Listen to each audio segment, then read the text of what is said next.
என்ன? சசி. சசி. எவ்வளோ நாள் அந்த ஃபீல்டில் இருக்கீங்க? நான் 13 வருஷமாக இருக்கேன்மா. ஆனால் இப்போ ஏசி எவ்வளோ நாள் அந்த ஃபீல்டில் இருக்கீங்க நீங்கள்? இந்த ஃபீல்டில் நான் ஒரு 10 இயர்ஸாக இருக்கேன். இருண்ணே. சுஜித். சுஜித். எவ்வளோ நாள் அந்த ஃபீல்டில் இருக்கீங்க? ஒரு 15 வருஷமாக இருக்கேன். 15 வருஷம். ஆனால் உங்கள் பேர் என்ன? சுரேஷ். எத்தனை நாள் அந்த ஃபீல்டில் இருக்கீங்க? ஒரு 6 வருஷமாக இருக்கேன். ஏசி என்ன பெஸ்ட்டு? ஏசி வாங்குறதுனா பேனாசோனிக்கே பெட்டராக இருக்கும் இப்போல்லாம்.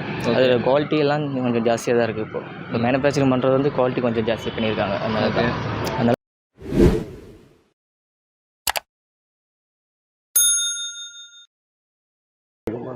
ஆனால் இப்போ ஏசி வாங்கணும்னா இப்போ பெஸ்ட் ஏசினா என்ன சொல்லலாம்?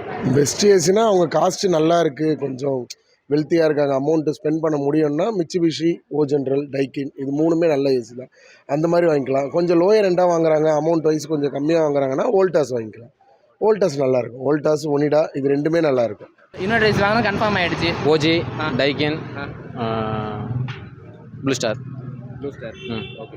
இல்லை இன்னொரு ரேஸ் தான் வாங்குறேன் கன்ஃபார்ம் பண்ணிட்டேன். சரி ஓகே. இன்னொரு கஸ்டமர் இன்னொரு ரேஸ் தான் கன்ஃபார்ம் பண்ணிட்டேன். ஒரு 4 ஏசி, ஒரு நல்ல ஏசி ஆனால் நீங்கள் என்ன சொல்லுவீங்க? பெட்ரு வந்து பேனாசோனிக் பெட்டராக இருக்குது. அதுக்கப்புறம் டைக்கின்னு அந்த மாதிரி 2-3 ஓஜி அந்த மாதிரி பார்க்கலாம். இன்னொரு ஏசினா? இன்னொரு ஏசினா நார்மலாக இப்போ எல்ஜி வந்து கொஞ்சம் இப்போ ஒரு ஏசிக்கு ஸ்பேர் உடனே கிடைக்கும் அப்படின்னா என்ன சொல்லலாம்? அந்த ஏசிக்கு உடனே ஸ்பேர் கிடைக்கும் அப்படின்னா என்ன சொல்லலாம்? வேறுனா மேக்ஸிமம் எல்லா இதுலேயும் அப்படி தான். நார்மலாக ஒரு 4 டேஸ் அந்த மாதிரி இது பண்ணுவாங்க. எங்களுக்கு தான் நார்மலாக மேக்ஸிமம் 2 டேஸ்க்குள்ளே கிளியர் பண்ணி கொடுத்துருவோம். எல்ஜி, சாம்சங், 3 ஏசி மே லேபிள், ஒனிடா. ஓகேவா? நம்ம நார்மல் வீட்டுக்குலாம் வந்து இதுவே பெஸ்ட்டு.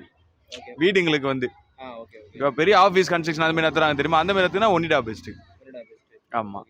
3 ஏசினா நீங்கள் வந்து ப்ளூ ஸ்டார் ஸ்டார்டிங் வந்து ஃபஸ்ட்டு பார்த்தீங்கன்னா Blue Star best, okay, LG best, சாம்சங்கும் பெஸ்ட்டு. 3மே வந்து லேபிள். ஸ்பேர் உடனே கிடைக்குமா? ஸ்பேர்லாம் உடனே கிடைக்கும், அதெல்லாம் ப்ராப்ளமே இல்லை. ஒரு ஏசி வாங்கணும்னா அதுக்கு ஸ்பேர் மெயினாக கிடைக்கணும். அந்த மாதிரினா உங்களுக்கு 3 உடனே கிடைக்குமா? ஆமாம். தேங்க்யூ. என்ன டிஃப்ரெண்ட்டு? நார்மல் ஏசினா யூசர் ஃப்ரெண்ட்லிமா. நம்ம வந்து இண்டோர் போனாலும் வேறு இண்டோர் போட்டு யூஸ் பண்ணிக்கலாம், அவுட்டோர் போனாலும் வேறு இண்டோர் மாற்றி கிளப் பண்ணி யூஸ் பண்ணிக்கலாம். இன்வெர்ட்டர் அப்படி பண்ண முடியாது. ஃபுல் அண்ட் ஃபுல் வந்து பிசிபியோட கண்ட்ரோலு, பிசிபி போர்டு கண்ட்ரோலுன்றதுனால உங்களால் மாற்றிலாம் யூஸ் பண்ண முடியாது. போர்டு ப்ராப்ளம் வந்தால் கொஞ்சம் ப்ராப்ளம், மற்றபடி ஏசி ஓகே தான். நீங்கள் இன்வெர்ட்டர் வாங்குறதுக்கு நானும் இன்வெர்ட்டர் வாங்கிக்கலாம், பெஸ்ட்டு என்னோட சஜஷன். ஆமாம். இல்லை நாங்கள் ஏசி இப்போ நீங்கள் சொன்ன மாதிரி நாங்கள் நார்மல் ஏசியே நாங்கள் போனால் கூட ஷோரூமில் நார்மல் ஏசி இல்லைங்கிறாங்க. அதுக்கு என்ன பண்ணுறது? இப்போ வேறு இல்லை இருக்குமா, நீங்கள் வேறு ஷோரூம் போங்க. அதாவது 1-2 ஷோரூமில் இல்லைன்னுவாங்க. இல்லை எங்களுக்கு அதுதான் வேணும்ன்ட்டு நீங்கள் வெளில பார்த்தீங்கன்னா அவங்க கூப்பிட்டு கொடுப்பாங்க. வேறு கம்பெனி தராங்களே, நம்ம ஒரு கேட்குற கம்பெனி கேட்போம், ஆனால் அவங்க அந்த கம்பெனியில் வேறு கம்பெனி இல்லைம்மா. நார்மல் இப்போயும் வந்துட்டு இருக்கு. நான் டெக்னீஷியன் தானே, நார்மல் வந்துட்டு தான் இருக்குது. நீங்கள் யூஸ் பண்ணலாம், நார்மல் இருக்குது. நான் இன்வெர்டர் ஏசி தான் பெஸ்ட்டு. இன்வெர்டர் ஏசி பார்த்தீங்கன்னா ரொம்ப சர்வீஸ் ப்ராப்ளம் வருது. ஓகே. ஸோ நான் இன்வெர்டர் வாங்குறது ரொம்ப பெஸ்ட்டு. ஓகே. என்ன இப்போ வாங்கிட்டாங்கன்னா இப்போ இன்வெர்டர் தான் ஷோரூம் இன்வெர்டர் தான் இருக்குது. ஆமாம், இன்வெர்டர் தான் இருக்குன்றாங்க. ஆனால் என்ன ப்ராப்ளம்னா இப்போ போர்டு இஷ்யூ ஆச்சுன்னா மறுபடியும் ரெடி பண்ணுறது கஷ்டமாக இருக்குது. மறுபடியும் புதுசு தான் பண்ண முடியும், சர்வீஸ் பண்ண முடியாது. ஸோ அந்த மாதிரி இஷ்யூனால நான் இன்வெர்டர்னா பெஸ்ட்டு, போர்டு இஷ்யூ இல்லை. ஓகே. இப்போ பார்த்தீங்கன்னா உங்களுக்கு இப்போ இன்வெர்டர் ஏசிக்கு வாங்கணுன்னா இப்போ உடனே ஸ்பேர் ஏதாவது கிடைக்குன்னா என்ன ஏசி சொல்லலாம்? அப்படின்னு பார்த்தீங்கன்னா எல்ஜி கிடைக்கும். எல்ஜி ஸ்பேர் ஒன்று எல்ஜி கிடைக்கும். போர்டு கூட உடனே சீக்கிரம் சர்வீஸ் பண்ணிக்கலாம். அடுத்த ஏசினா? அடுத்து பார்த்தீங்கன்னா டைக்கின் அந்தமாதிரி பண்ணிக்கலாம். ஏன்னா இப்போ ஏசி இப்போ இன்வெர்டர் ஏசி பெஸ்ட்டா இப்போ நார்மல் ஏசி பெஸ்ட்டா? மெயின்டெனன்ஸு பொறுத்து வந்து நார்மல் ஏசி தான் பெஸ்ட்டு. அப்போ கன்ஸ்ட்ரக்ஷன் அந்த கரண்ட் பில்லெல்லாம் கொஞ்சம் கம்மியாக இருந்துச்சுன்னா உங்களுக்கு இன்வெர்ட்டர் தான் பெட்டர் பிடிக்கும். இன்வெர்டர் தான் பெஸ்ட்டு. இப்போ புது ஏசி வாங்க போகிறோம்னு வச்சிங்களேன், நம்ம நீங்கள் சொல்கிற மாதிரி நான் நார்மல் ஏசி வாங்க போனால் கூட ஷோரூமில் நார்மல் ஏசி இல்லைங்கிறாங்க. அதை ஃபுல்லாக ஸ்டாப் பண்ணி வச்சுப்போம்.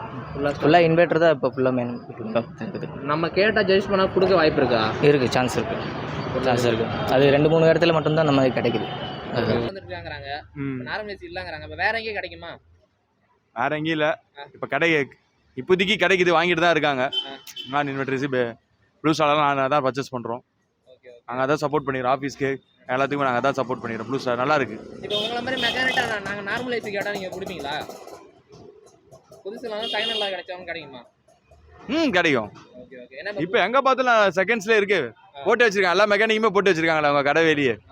ரீப்ளேஸ்மெண்ட் நாங்களே பண்ணிக்கிறோம், வாங்கிக்கிறோம்னு சொல்லி நாங்களே சப்போர்ட் பண்ணுறோன்னு சொல்லிட்டு அதான் ஒரு சில கஸ்டமர் சொல்கிறாங்க. நார்மல் ஏசி கரெக்டாக இல்லை இன்வெர்டர் ஏசி கரெக்டானு கேட்டால் இப்போ நார்மல் ஏசிலாம் வரதில்லை, இப்போ இன்வெர்டர் ஏசி தான் வந்துட்டுருக்கு. இப்போ நினைங்கன்னா இப்போ இன்வெர்டர் ஏசியில் எது பெஸ்ட்டோ இப்போ அதுதான் வாங்க முடியாது. தெரியும் நீங்கள் நார்மல் ஏசி போக முடியுமானா இப்போதைக்கு கிடையாது. சப்போஸ் உங்கள் ஷோரூமில் கேட்டு பாருங்கள், நார்மல் ஏசி இருந்ததுன்னா வாங்கிக்கோங்க. அப்படியே கேட்டால் கூட நீங்கள் கேட்குற கம்பெனி அவங்க கண்டிப்பாக தர மாட்டாங்க. அவங்க ஏதோ ஒரு சஜஷன் சொல்லி அந்த அதுதான் வாங்கிக்கிற மாதிரி இருக்கும். என்ன கேட்டால் இன்வெர்டர் ஏசி பெஸ்ட்டாக நார்மல் ஏசி பெஸ்ட்டாக நார்மல் ஏசி தான் best. Inverter AC normal AC இல்லாத பட்சத்தில் வேணால் நீங்கள் இன்வெர்டர் ஏசி தான் வாங்கிக்கோங்க. சப்போஸ் நீங்கள் என்ன ப்ரோ சொல்லுவீங்க, நீங்கள் ஒரு நல்ல கம்பெனியாக பார்த்து சொல்லுங்கன்னா எல்ஜி சாம்சங் நல்லாயிருக்கும், ப்ளூ ஸ்டார் நல்லாயிருக்கும், டைகின் நல்லாயிருக்கும். ஓகே, அடுத்தது இந்த ஏசி நல்லா எல்லாமே நல்லா தான் இருக்கும், எல்லாம் சொல்ல. ஸ்பேர் ஒன்றே போயிடுச்சுன்னா உடனே கிடைக்கும் அப்படின்னா எல்ஜி சாம்சங் ஒன்றே கிடச்சிருங்க. எல்ஜி சாம்சங் தாராளமாக கிடைக்கும். சாம்சங்கோட எல்ஜி டக்குன்னு கிடச்சிரும் ஒரு ஸ்பேர் போயிடுச்சுன்னா. ஏசிக்கு இப்போ ஸ்டெபிலைசர் முக்கியமா? கண்டிப்பாக போடணும். எந்த ஏசி போட்டாலும் ஸ்டெபிலைசர் போடணும். பவர் ஃப்ளக்ஷன்றது எல்லாத்துக்குமே ஆகும்.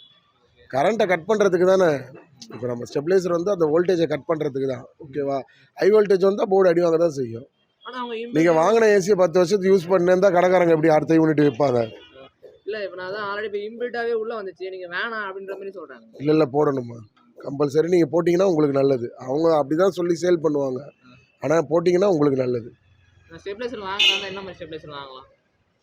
வாங்கிக்கோங்க. ஓர்டெக்ஸ் வாங்கலாம், விகார்டு வாங்கலாம், ஒமேகா, சக்தி, அது மாதிரி டபுள் பூஸ்டராக வாங்கி போட்டுக்கோங்க. அதுதான் கொஞ்சம். சிங்கிள் பூஸ்டர்லாம் ஒன்றும் இல்லை, டபுள் பூஸ்டர் தான் நல்லாயிருக்கும். அது வாங்கி. இன்வெர்டர் ஏசிக்கு ஸ்டெபிலைசர் முக்கியமா? கம்பல்சரி ஸ்டெபிலைசர் முக்கியம்.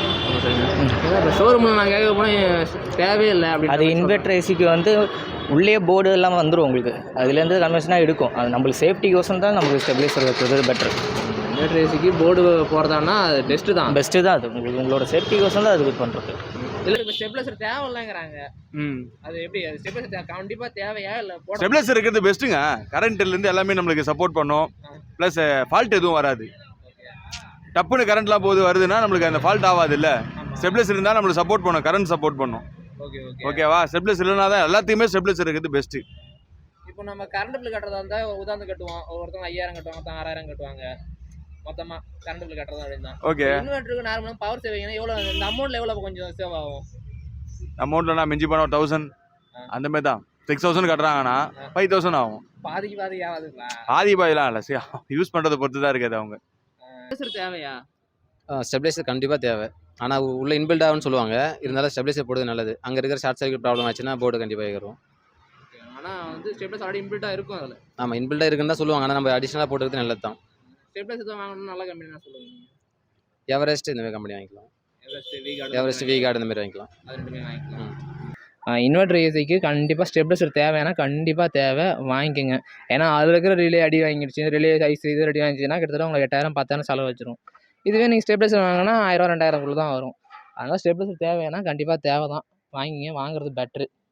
நல்லதான். ஆனால் இப்போ ஸ்டெபிலைசர் வாங்குறதா என்ன ஸ்டெபிலைசர் வாங்கலாம்? ஸ்டெபிலைசர் வந்து விகார்டு கொஞ்சம் பெட்டராக இருக்கும் குவாலிட்டிலேருந்து. ஆனால் அது காஸ்ட் கொஞ்சம் ஜாஸ்தியாக இருக்கும். அது குவாலிட்டி வந்து நல்லாயிருக்கும். அதை தவிர்த்துண்ணா எவரெஸ்ட் நல்லாயிருக்கும். எவரெஸ்ட் நல்லாயிருக்கும். இப்போ வாங்குறதா இருந்தால் நம்ம சிங்கிள் பூஸ்டர் வாங்கிக்கலாமா? சிங்கிள் பூஸ்டர் போதும். அந்த பேசிக்கு வந்து சிங்கிள் பூஸ்டர் போதும். அது நம்ம சேஃப்டிக்கோசம் தான் நம்ம ஸ்டெபிலைசர் கொடுக்குறது. அதனால தான். ஆனால் காமனாக போட்டால் எவ்வளோ போகலாம்? டபுள் பூஸ்டர் வரைக்கும் போகலாமா? டபுள் பூஸ்டர் வரைக்கும் போகலாம். நார்மலாக டபுள் பூஸ்டர் வரைக்கும் போகலாம். இப்போ இந்த கம்பெனியில் இப்போ பேனாசோனிக்காக இருக்கட்டும், ப்ளூ ஸ்டார் இருக்கும், வோல்டாஸாக இருக்கட்டும், இப்போ இன்ஸ்டலேஷன் வந்து அவங்க சொல்லிடுறாங்க.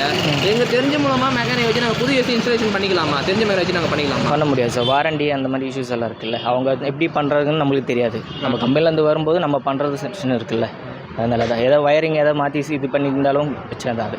அதனால கம்பெனியில் சாட்டிஸ்ஃபைடு இல்லை, அதனால் நாங்கள் பர்சனலாக பண்ணிக்கிறோம். வாரண்டி கிளைம் பண்ண முடியாதுங்களா? அது பண்ண முடியாது. வாரண்டி கிளைம் பண்ண முடியாது. ஆனால் அவங்க பண்ணுறது என்ன வயரிங்கில் இருக்குன்னு நம்மளுக்கு சொல்ல முடியாது. அதில் வந்து நார்மலாக ஃபுல்லாக டிசி தான் வருது. ஏதாவது ஷார்ட் சர்க்யூட் ஆயிடுச்சுன்னா வாரண்டி கிளைம் பண்ணி தர மாட்டாங்க. தேர்ட் பார்ட்டி அட்டென்ட் பண்ணலாம். அது வரை பார்த்தீங்கன்னா இப்போ அலுமினிய காயெல்லாம் வரதே இல்லைங்க. ஒரு சில பேர் அலுமினிய காயெல்லாம் இருக்கும் அப்படிலாம் பயமுறுத்துவாங்க. அலுமினிய காயெல்லாம் வந்துச்சு, எல்ஜி சாம்சங்கத்தோடு சரி, மீது எந்த கம்பெனிலுமே வரதில்லை. இப்போ எல்லாத்தையுமே ஸ்டாப் பண்ணிட்டாங்க. இப்போ வரைக்கும் எல்லா ஏசியுமே காப்பர் காயில் தான். நீங்கள் நல்லதாக கொஞ்சம் வாங்கணும்னா ஸ்டார் ரேட்டிங் வந்து ஒரு 2 ஸ்டார் ரேட்டிங் மேலே பாருங்கள். 2 ஸ்டாரிங்லாம் நீங்கள் கீழே பார்த்தீங்கன்னா காப்பர் திக்னஸ் ரொம்ப கம்மியாக இருக்குது.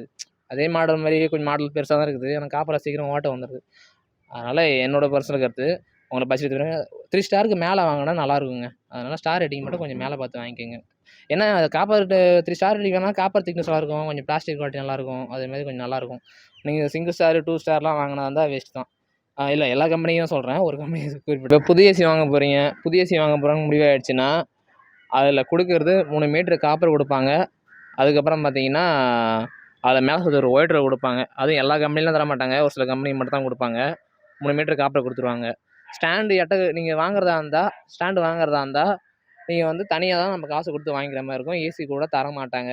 ஒரு சில ஷோரூமில் நீங்கள் காசு கொடுத்தா அவங்க கொடுப்பாங்க, இல்லைனா உங்களுக்கு வேணும்னா நீங்கள் தனியாக வாங்கிக்கிற மாதிரி தான் இருக்கும். அதுமாரி 3 மீட்டர் காப்பர் மட்டும் தான் கொடுப்பாங்க. 3 மீட்டர் மேலே எக்ஸ்ட்ரா போச்சுன்னா 3 மீட்டர் மேலே எக்ஸ்ட்ரா காப்பர் ஒரு சில பேருக்கு 10 அடி 10 மீட்டர் தேவைப்படும், 8 மீட்டர் தேவைப்படும், அதெல்லாம் வந்து கம்பெனியில் தரமாட்டாங்க. அவங்க கொடுக்குறது 3 மீட்டர் காப்பர் கொடுத்துருவாங்க. அதுக்கப்புறம் நீங்கள் வேணும்னா அதுக்கு எவ்வளோ எக்ஸ்ட்ரா ஆகுதோ அதை வந்து காப்பரை வந்து நீங்கள் ரன் பண்ணிக்க வேண்டியதான். அதுக்கு நீங்கள் கேஷ் கொடுத்துக்க வேண்டியதான். இப்போ ஸ்பேர் ஒரு ஏசிக்கு ஸ்பேர் பேசினா உடனே டக்குன்னு இது கொஞ்சம் கிடைச்சிரும் அப்படின்னா என்ன மாதிரி சொல்லலாம்? எந்த இது சொல்லலாம்? எல்லா ஏசியும் கிடைக்கும், இன்வெர்டர் ஏசியை தவிர யூனிவர்சிட்டி தராது. மற்ற எல்லாத்துக்கும் கிடைக்கும். நீ சொல்றத பார்த்தா நார்மலில் போகிற மாதிரி இருக்கு மாதிரி. நார்மல் தாம்மா வாங்கணும், அதுதான் வந்து நல்லா இருக்கும், லைஃப் வரும் நிறைய.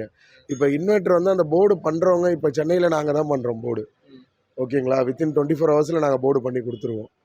அது எப்பேற்பட்ட இன்வெர்டர் போர்டாக இருந்தாலும் நாங்கள் பண்ணி கொடுக்குறோம். இன்வெர்டர் ஏசியோ நார்மல் ஏசியோ மாற்றியும் கொடுக்குறோம். அது நம்ம தான் சென்னையிலே பண்ணிகிட்ருக்கோம். இந்த மாதிரி இருக்க பீப்புள் அவங்க பார்த்தாங்க அப்படின்னா அவங்களால பண்ண முடியும், ஒரு நாளில் பண்ணிடலாம் இன்வெர்டர் ஏசி. நான் இன்வெர்டர் ஏசி கொடுத்துட்டேன், போர்டு வந்து கிடைக்க மாட்டேது, அந்த பார்ட்ஸ் கிடைக்க மாட்டேதுங்கிறாங்க. அதுதான் நாங்கள் நானும் இன்வெர்டராக மாற்றி கொடுத்துட்றோம். அந்த மாதிரி மெக்கானிக் யாராவது பண்ணாங்கன்னா பார்க்கலாம், கிளைண்ட் இன்வெர்டர் இன்வெர்டராக மாற்ற முடியும், நாங்கள் பண்ணுறோம். நீங்கள் சப்போஸ் உங்கள் நம்பர் நான் கொடுத்துங்க, நீங்கள் சார்ஜஸ் பண்ணுறது எவ்வளோ பண்ணுவீங்க? அதெல்லாம் அங்கே டிபெண்டிங் ஆன் சைட், அதை பொறுத்து. உங்கள் நம்பர் என்ன சொல்லுங்க? 9087949043.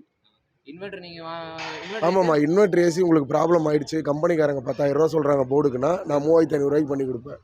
அதே மாதிரி இன்வெர்டர் ஏசி வந்து அந்த போர்டே போயிடுச்சு, நீங்கள் யூஸ் பண்ண முடியாது அப்படின்னா நீங்கள் புதுசு வாங்கினீங்கன்னா ஒரு 40,000 ரூபா ஸ்பெண்ட் பண்ணுவீங்கல்ல, 10,000 ரூபா பண்ணால் நான் வித் வாரண்டியோட உங்களுக்கு நான் இன்வெர்டராக மாற்றி கொடுத்துருவேன். நீங்கள் ஒரு 5 வருஷம் யூஸ் பண்ணலாம்.